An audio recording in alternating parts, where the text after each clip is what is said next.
Assalamualaikum warahmatullahi wabarakatuh. Halo teman-teman, kali ini saya akan memberikan tutorial bagaimana cara mengkonfigurasi mikrotik dengan topologi sederhana. Untuk topologi yang akan saya konfigurasi, akan saya tampilkan di layar. Dan bisa dilihat di sini saya menggunakan 4 router dengan 3 ISP. Tapi sebelum mengkonfigurasi, saya akan terlebih dahulu menjelaskan ether mana yang terhubung antar perangkatnya atau pemasangan kabelnya, dan juga bagaimana alur untuk konfigurasinya. Untuk pemasangan kabel dan alur konfigurasinya yaitu di router Jakarta akan saya beri nama Jakarta Office spasi nama saya. Di sini, Ether 1 dan Ether 2 mengarah ke ISP. Dan untuk Ether 1 dan Ether 2 akan saya DHCP client dan NAT supaya router mendapatkan IP DHCP dari ISP dan router bisa connect ke internet. Dan nantinya antara ISP A dan ISP B akan dilakukan load balance ECMP. Kemudian untuk header 3-nya terhubung ke router 1. Dan di sini saya setting IP-nya statik yaitu 192.168.8.1 prefix 24. Dan akan saya DHCP server supaya router 1 nantinya bisa dapat internet dari router ini. Kemudian untuk header 4-nya terhubung ke PC saya. Saya beri IP statik 192.168.3.1 prefix 24 dan akan saya DHCP server juga supaya PC saya bisa connect ke internet. Untuk router 1, Ether 1 terhubung dengan router Jakarta. Di sini akan saya DHCP client supaya router 1 bisa dapat IP otomatis dari router Jakarta dan sekaligus mendapatkan internet juga. Dalam hal ini, saya mendapatkan IP 192.168.8.254 prefix 24 yang mana ini sejaringan dengan IP Ether 3 di router Jakarta. Di router 1 ini juga, saya akan membuat AP dan VAP. Dan antara AP dan VAP ini akan saya batasi bandwidth-nya dengan QPCQ, yang mana rate-nya adalah 1 mega. Untuk AP saya berikan TX dan RX-nya yaitu 512, dan untuk VAP saya berikan TX dan RX-nya yaitu 256. Kemudian saya juga akan menjadikan router 1 sebagai klien dari L2TP server yang akan saya buat di router Surabaya. Jadi di router Surabaya akan membuat L2TP server dan router 1 sebagai klien dari L2TP servernya. Selanjutnya untuk router Surabaya akan saya beri nama Surabaya Office. Untuk header 1 terhubung ke internet. Seperti di router Jakarta tadi, di sini akan saya DHCP client dan NAT juga supaya router mendapatkan IP DHCP dari ISP dan mendapatkan internet dari ISP. Untuk header 2-nya terhubung dengan router 2. Di sini saya setting IP-nya statik dengan IP 192.168.10.1 prefix 24. Dan akan saya DHCP server supaya router 2 bisa mendapat internet dari router Surabaya lewat jalur ini. Nah, seperti yang sudah saya katakan tadi, di router Surabaya akan saya setting sebagai L2TP server dan kliennya adalah router 1. Dengan local address 11.11.11.1 dan remote address yaitu 11.11.11.2. Selanjutnya, router 2. Di sini, Ether 1 terhubung dengan router Surabaya. Sama seperti router 1 tadi, di sini akan saya setting DHCP client supaya mendapatkan internet otomatis dari router Surabaya. Dalam hal ini, saya mendapatkan IP 192.168.10.254 prefix 24. Yang mana ini sejaringan dengan IP Ether 2 router Surabaya. Dan di sini saya juga akan menyeting routernya sebagai AP. Terakhir, supaya keempat router ini dapat berkomunikasi atau dapat ping satu sama lain, kita akan berlakukan static routing. Dan jalurnya adalah lewat internet. Sebenarnya bisa juga jalurnya lewat tunnel, karena jika diimplementasikan dalam kehidupan nyata, tidak mungkin IP ISP AB di router Jakarta sama dengan IP di ISP C yang berada di router Surabaya. Tapi di sini saya ingin lewat internet saja, karena di ISP saya antara ISP A, B, dan C IP-nya sama. Nah, kurang lebih itu tadi alur konfigurasi dari topologi yang akan saya konfigurasi. Untuk lebih jelasnya, akan saya jelaskan bersamaan dengan konfigurasi agar lebih mudah. Jadi kita langsung lanjut saja ke tutorialnya. Untuk memudahkan ketika konfigurasi, di sini saya hanya menggunakan satu PC saja untuk meremote keempat routernya. Jadi keempat router ini saya konekkan dengan konektor Roman. Dan untuk identitinya sudah saya ganti namanya sesuai dengan topologi saya. Untuk di kiri atas yaitu router Jakarta Office, kemudian di kiri bawah adalah router 1, kemudian di kanan atas yaitu router Surabaya, dan di kanan bawah yaitu router 2. Untuk router gateway yang pertama adalah di router Jakarta. Langsung saja kita klik ke IP, DHCP client, klik tanda plus. Di sini pilih interface-nya header 1. Kemudian klik apply OK. Pastikan statusnya bound ya. Jangan lupa tambahkan juga DHCP client untuk header 2. Pastikan juga statusnya bound. Jika sudah bound, kita cek apakah kita sudah dapat IP DHCP dari ISP. Caranya pergi ke IP, kemudian address. Bisa dilihat, di sini kita sudah mendapat IP dari ISPA, yaitu di header 1 dengan IP 10.10.108.11 prefix 24, dan header 2 dari ISPB, yaitu 10.10.108.12 prefix 24. Kemudian kita pergi ke IP, firewall, dan pilih yang NAT. Di sini klik tanda plus, dan di bagian general, out interface-nya header 1, selanjutnya pergi ke action dan action diganti ke masquerade. Jika sudah, klik apply OK. Kemudian tambahkan lagi untuk action-nya tetap masquerade, pergi ke general dan out interface-nya ganti ke header 2. Kemudian saya akan menambahkan address sesuai topologi saya tadi, yaitu IP 192.168.8.1 prefix 24 untuk interface-nya yaitu header 3. Kemudian klik OK dan kita copy saja supaya lebih cepat. Dan di sini IP subnet ketiganya saya ganti dengan 3 dan interface-nya adalah header 4. Selanjutnya kita DHCP server untuk header 3 dan 4 supaya ia bisa membagikan IP untuk kliennya.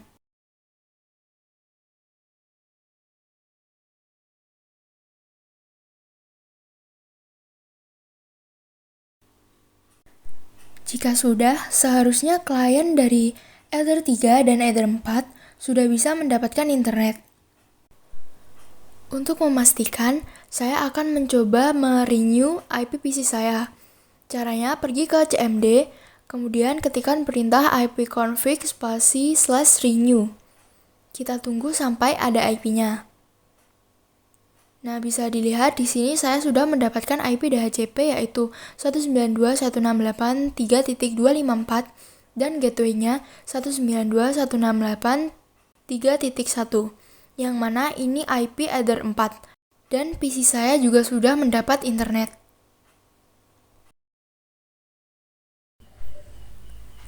Selanjutnya ke router 1. Di sini kita setting agar mendapat IP otomatis dari router Jakarta. Caranya pergi ke IP, kemudian DHCP client. Di sini klik tanda plus dan untuk interface-nya adalah header 1. Kemudian kita klik apply OK. Pastikan juga di sini statusnya sudah bound dan kita cek apakah kita sudah mendapat IP. Nah, bisa dilihat header 1 kita sudah mendapat IP DHCP yaitu 192.168.8.254 prefix 24, yang mana ini sejaringan dengan IP header 3 di router Jakarta. Kemudian tambahkan juga untuk IP, firewall, NAT. Di sini out interface-nya adalah header 1, kemudian action-nya masquerade.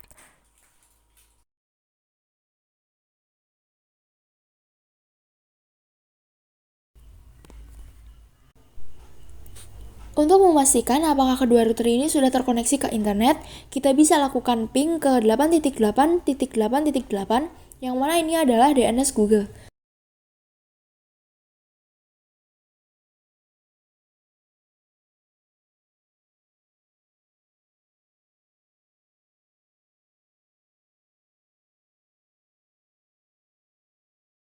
Bisa dilihat di sini kedua router sudah TTL, artinya router sudah bisa ping ke DNS Google dan mendapat internet. Selanjutnya router gateway untuk router Surabaya. Caranya sama seperti yang sebelumnya, yaitu klik IP, DHCP client, klik plus. Untuk interface-nya adalah header 1. Dan di sini statusnya sudah bound. Jangan lupa untuk mengecek juga apakah sudah mendapat IP. Kemudian klik menu IP, firewall, dan NAT. Di sini klik tanda plus. Di bagian general, out interface-nya adalah header 1. Kemudian pergi ke action dan action-nya diganti ke masquerade. Jika sudah, apply OK. Kemudian kita buat IP static yang mengarah ke router 2. Di sini klik IP, kemudian address, klik plus.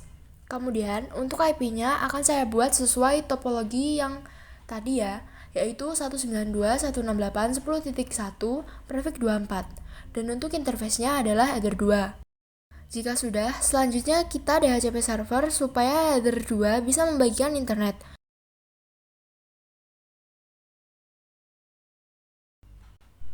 Jika sudah, kita beralih ke router 2. Di sini kita DHCP client ke header 1.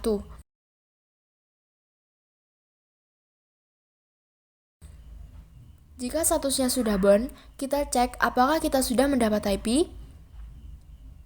Bisa dilihat di sini kita mendapat IP 192.168.10.254 prefix 24, yang mana ini dapat dan sejaringan dengan header 2 di router Surabaya. Selanjutnya pergi ke IP, firewall, dan NAT. Di bagian general, out interface diganti ke header 1. Selanjutnya pergi ke action dan diganti ke masquerade. Untuk memastikan apakah kedua router ini sudah terkoneksi ke internet, kita bisa lakukan ping ke 8.8.8.8.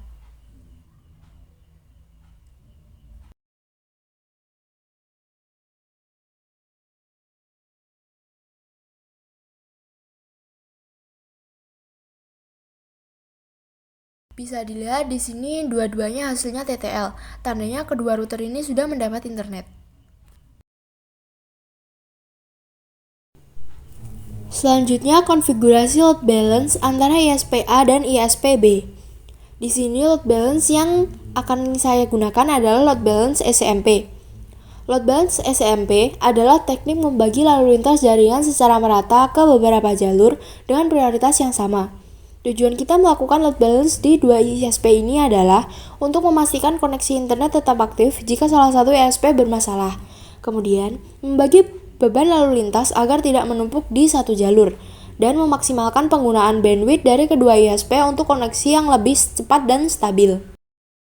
Untuk cara konfigurasinya, kita pergi ke menu IP, kemudian root, dan di sini klik tanda plus. Kemudian di sini untuk address-nya kita isikan IP header 3. Untuk gateway-nya adalah header 1 dan tambahkan juga header 2. Jika sudah, klik apply. Dan ini kita copy saja, kemudian ganti address-nya yang mengarah ke header 4.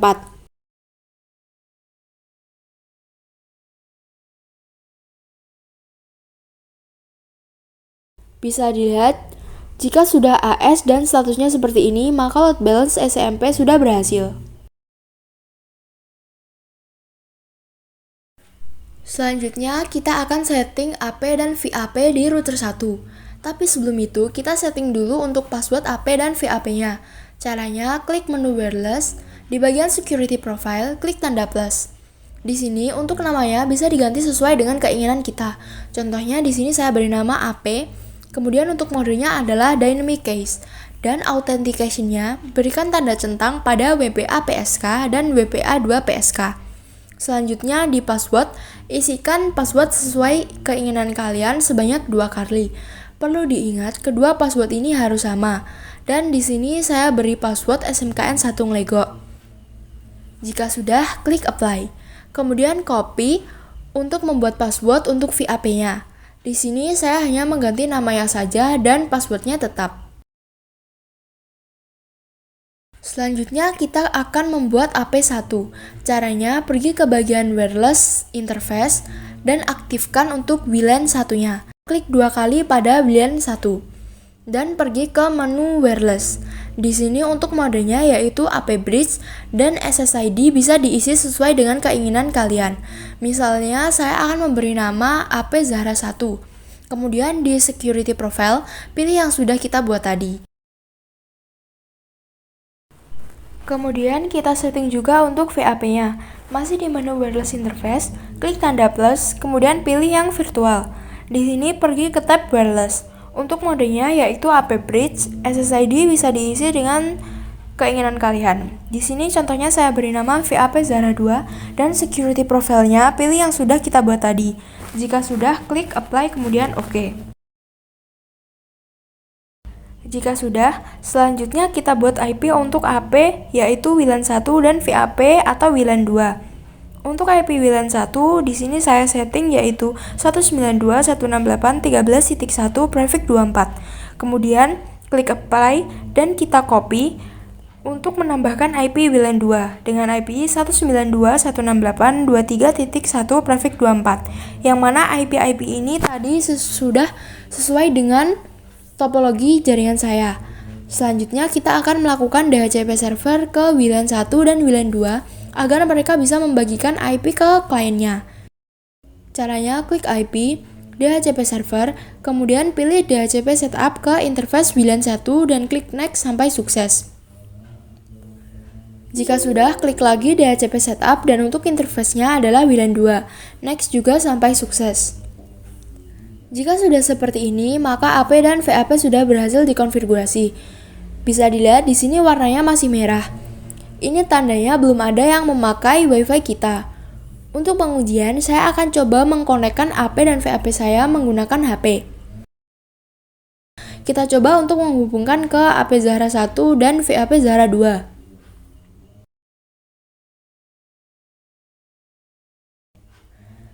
Di sini terlihat juga warna yang semula merah berubah ke warna hitam, yang mana artinya WiFi sudah ada yang menggunakan dan konfigurasi sudah berhasil.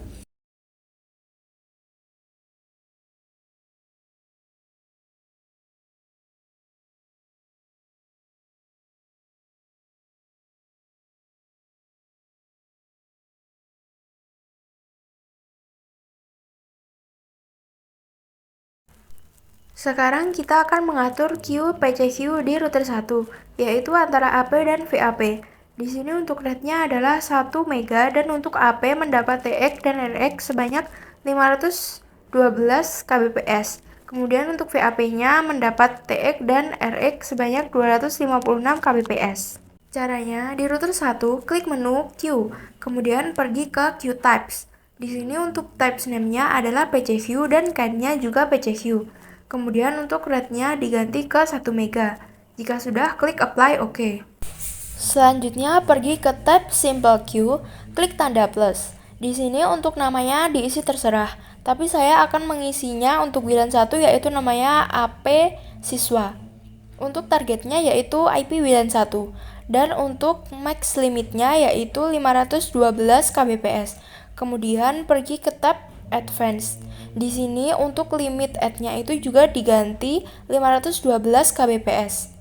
Selanjutnya di bagian queue types diganti PCQ atau tadi yang sudah kita buat.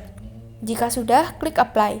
Kemudian copy untuk yang WLAN 2. Di sini namanya saya ganti menjadi VAP tamu dan IP-nya diganti ke IP WLAN 2. Kemudian untuk max limitnya adalah 256 kbps. Selanjutnya, pergi ke tab Advanced. Di bagian Limit Add diganti ke 256 Mbps juga. Sekarang, queue sudah berhasil diterapkan untuk AP dan VAP pada router 2. Selanjutnya, kita akan menyeting tunnel L2TP server di router Surabaya dan L2TP client di router 1. Tapi sebelumnya, apa itu L2TP? Tunnel L2TP adalah teknologi yang digunakan untuk membuat terowongan virtual di jaringan komputer, sehingga data bisa terkirim dengan aman meskipun melalui internet dan data tidak mudah dicuri saat dikirim. Untuk konfigurasinya, pertama kita akan membuat L2TP servernya dulu. Kita pergi ke router Surabaya, kemudian di sini klik menu PPP, cari L2TP server, nyalakan dengan mengklik tulisan enable, kemudian langsung OK saja.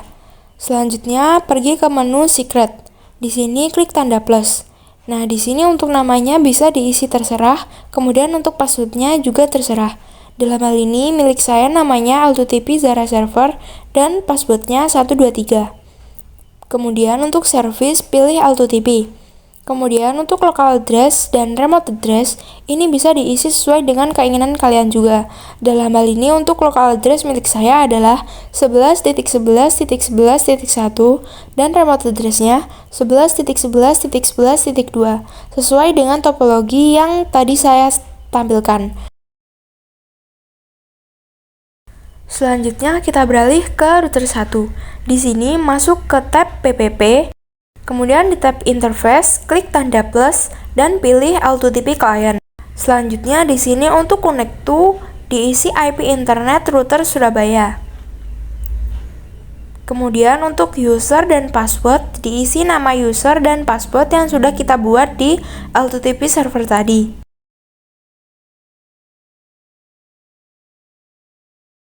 Nah, jika tulisannya R dan DR, maka AutoTP sudah berhasil dikonfigurasi.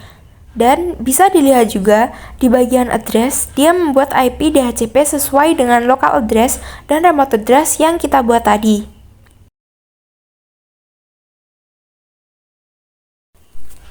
Selanjutnya kita akan buat AP di router 2. Caranya sama dengan AP yang kita buat di router 1 tadi.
Jika sudah selesai, langsung saja kita cek apakah HP3 kita sudah bisa diakses di HP dan mendapat internet.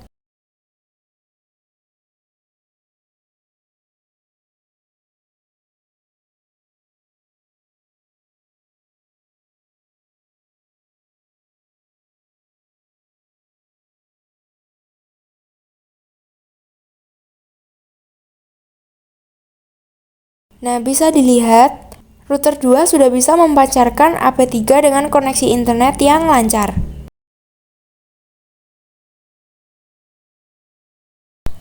Sekarang kita akan mengkonfigurasi static routing supaya semua router bisa saling berkomunikasi atau saling ping. Yang pertama adalah di router Jakarta. Caranya klik menu IP, kemudian ke root. Di sini untuk routing yang pertama saya root ke router 1 dengan DST address yaitu 192.168.8.254 dan gateway-nya adalah IP itu sendiri.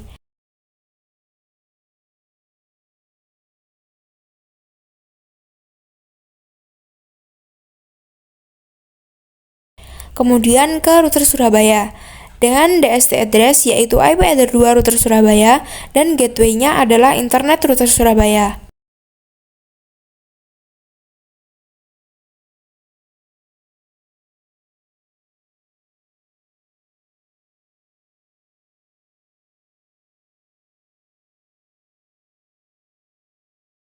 Jika sudah, routing ke router 2 dengan DST address yaitu IP header 1 router 2 dan DST address-nya tetap IP internet router Surabaya. Kenapa gateway-nya adalah IP internet router Surabaya? Karena pintu pertama yang mengarah ke router 2 adalah di internet router Surabaya atau jalur terdekatnya adalah di internet router Surabaya. Jika statusnya sudah AS semua, selanjutnya kita pergi ke router 1. Di sini yang pertama akan saya routing ke router Jakarta dengan address yaitu IP header 3 router Jakarta dan gateway-nya adalah IP router itu sendiri. Kemudian routing ke router Surabaya dengan DST address yaitu IP header 2 router Surabaya dan gateway-nya adalah IP header 3 router Jakarta. Karena pintu pertama terdekat setelah keluar dari router 1 adalah di router Jakarta. Kemudian routing ke router 2 dengan DST address adalah IP router 2 dan gateway-nya adalah IP header 3 di router Jakarta.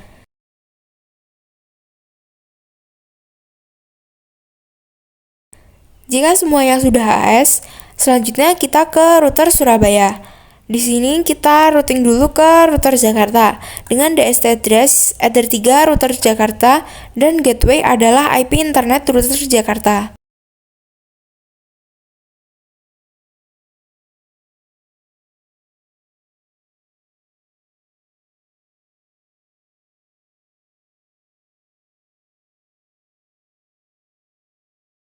Jika sudah, routing ke router 1 dengan DST address header 1 router 1 dan gateway-nya tetap salah satu IP internet router Jakarta.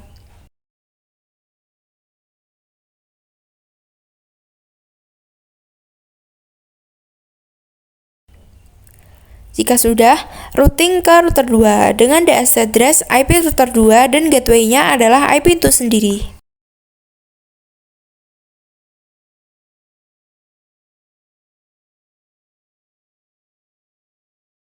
Jika sudah AS semua, kita beralih ke router 2.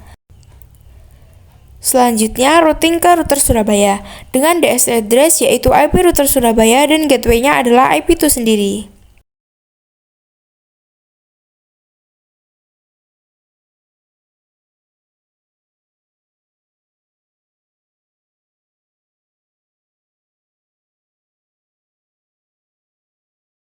Di sini routing ke router Jakarta dulu dengan DST address yaitu IP router Jakarta dan gateway-nya adalah IP header 2 di router Surabaya.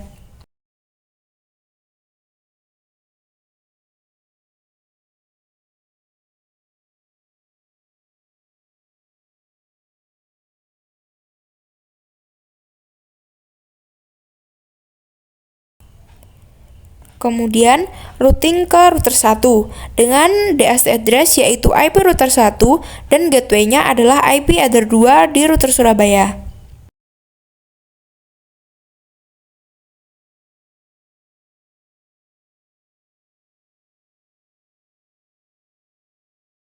Jika sudah semuanya, pastikan IP-IP yang kita static routing tadi statusnya sudah AS semua. Jika sudah AS, pastinya antar router sudah bisa berkomunikasi. Untuk membuktikannya, kita bisa lakukan ping di keempat router ini.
Bisa dilihat, hasilnya TTL semua. Tandanya semua router sudah bisa saling berkomunikasi. Teman-teman, sekian tutorial dari saya. Ada kurang lebihnya mohon maaf. Sampai jumpa di video selanjutnya. Wassalamualaikum warahmatullahi wabarakatuh.